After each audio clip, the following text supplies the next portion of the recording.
आज हम महाकालेश्वर मंदिर जा रहे हैं। मैं तुम्हें मेरी बाइक राइड के साथ मंदिर का इतिहास और कथा सुनाता हूँ। मध्य प्रदेश के उज्जैन शहर में स्थित श्री महाकालेश्वर ज्योतिर्लिंग देश का इकलौता दक्षिण मुखी ज्योतिर्लिंग है। यहाँ भगवान शिव भक्तों को कालों के काल महाकाल के रूप में दर्शन देते हैं। महाकाल मंदिर से जुड़ी कई प्राचीन परंपराएं और रहस्य हैं। कहा जाता है कि अवंतिकापुरी के राजा विक्रमादित्य बाबा महाकाल के भक्त थे और भगवान शिव के ही आशीष से उन्होंने यहाँ करीब 132 सालों तक शासन किया। महाकालेश्वर मंदिर कितना प्राचीन है, इसकी सटीक जानकारी मिलना बेहद मुश्किल है, लेकिन सदियों से यह स्थान लोगों की आस्था का केंद्र है। मंदिर का इतिहास बेहद रोचक है। मुगलों और ब्रिटिश हुकूमत के अधीन रहने के बाद भी देश के इस पावन स्थल ने अपनी पुरातन पहचान को नहीं खोया। सनातन धर्म की पताका को ऊंचा रखने के लिए धर्म की रक्षा से जुड़े लोगों ने ज्योतिर्लिंग को तरह तरह के जतन कर आक्रांताओं से सुरक्षित रखा। कई दशक बीत जाने के बाद वर्तमान दौर में मंदिर का एक अलग ही स्वरूप दर्शनार्थियों को देखने को मिलता है। कहा जाता है कि 1235 में महाकालेश्वर मंदिर को दिल्ली के सुल्तान इल्तुतमिश ने पूरी तरह से ध्वस्त कर दिया था। आक्रमण के दौर में महाकाल मंदिर के गर्भगृह में स्थित स्वयंभू ज्योतिर्लिंग को आक्रांताओं से सुरक्षित बचाने के लिए करीब 550 वर्षों तक पास में ही बने एक कुएं में रखा गया था। औरंगजेब ने मंदिर के अवशेषों से एक मस्जिद का निर्माण करा दिया था।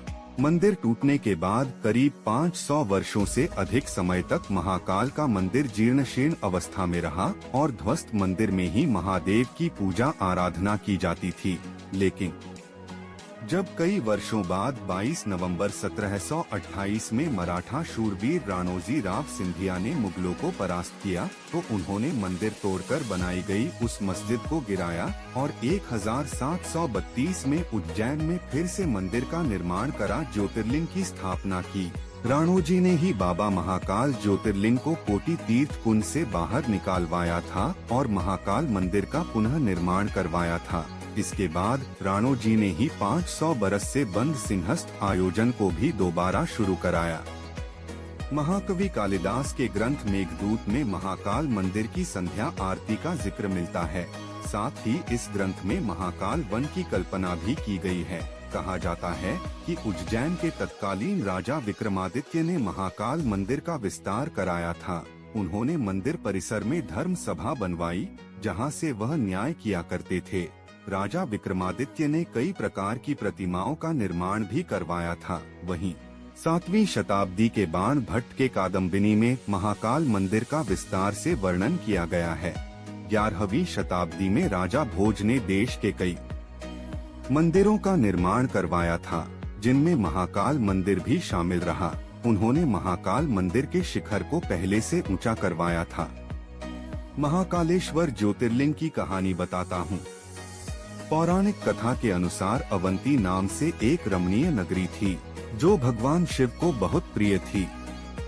इसी नगर में वेद प्रिय नाम का एक ज्ञानी ब्राह्मण था, जो बहुत ही बुद्धिमान था और शिव का बड़े भक्त था। वह हर रोज पार्थिव शिवलिंग बनाकर शिव की आराधना करता था। वहीं रत्नमाल पर्वत पर रहने वाले दूषण नाम के राक्षस को भी ब्रह्मा जी से एक वरदान मिला था। इसी वरदान के मद में वह धार्मिक व्यक्तियों पर आक्रमण करने लगा था। उसने उज्जैन के ब्राह्मणों पर आक्रमण करने का विचार बना लिया। उसने अवंती नगर के ब्राह्मणों को अपनी हरकतों से परेशान करना शुरू कर दिया। वह ब्राह्मणों को कर्मकांड करने से मना करने लगा, लेकिन ब्राह्मणों ने उसकी बात पर ध्यान नहीं दिया। वो राक्षस उन्हें आए दिन परेशान करने लगा। इससे परेशान होकर ब्राह्मणों ने शिव शंकर से अपनी रक्षा के लिए प्रार्थना करना शुरू कर दिया।